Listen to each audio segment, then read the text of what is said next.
ঘুরতে বেরিয়েছিলাম এমনি, হঠাৎ বাইক নিয়ে ঢুকে পড়লাম আমাদের সবার চেনা স্টাইল বাজার। খোলা রাস্তায় বাইক চালানোর মজাই আলাদা। আর তার সাথে যদি থাকে একটু শপিং করার প্ল্যান। তো বন্ধুরা, আপনারা দেখতেই পাচ্ছেন আমরা ভারতবর্ষের যে নদী আছে ইছামতি নদী এবং ওপারে বাংলাদেশ, সেই নদীর পাশ দিয়ে আমরা চলে গিয়েছিলাম শপিং করতে। আজকের দিনটাই জমে গিয়েছিল। দেখতেই পাচ্ছেন বন্ধুরা, স্টাইল বাজারে কম দামে ভালো জিনিস, এর জন্য হয়তো স্টাইল বাজার এত পছন্দের সবার। এখানে ছেলে এবং মেয়েদের সবার জন্য পাচ্ছেন ডেলি ইউজ এবং ফেস্টিভ কালেকশানের জামা কাপড়, এছাড়াও থাকছে ট্রেন্ডিং ডিজাইনের, একদম পারফেক্ট।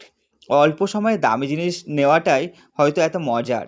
তো বন্ধুরা, আজকের এই ছোট্ট বাইক রাইড ও স্টাইল বাজার শপিং এখানেই শেষ করছি। ভিডিওটি ভালো লাগলে অবশ্যই কমেন্ট করুন আপনারা কোথায় শপিং করেন এবং কোন বাজার থেকে শপিং করেন। তো এই চ্যানেলটি সাবস্ক্রাইব করে রাখুন নতুন নতুন ভ্লগ ভিডিও পেতে। আবারও দেখা হবে নতুন ভ্লগে। ততক্ষণ ভালো থাকুন, সুস্থ থাকুন, পরবর্তী ভিডিওগুলো দেখতে থাকুন, আমাদের পাশে থাকুন।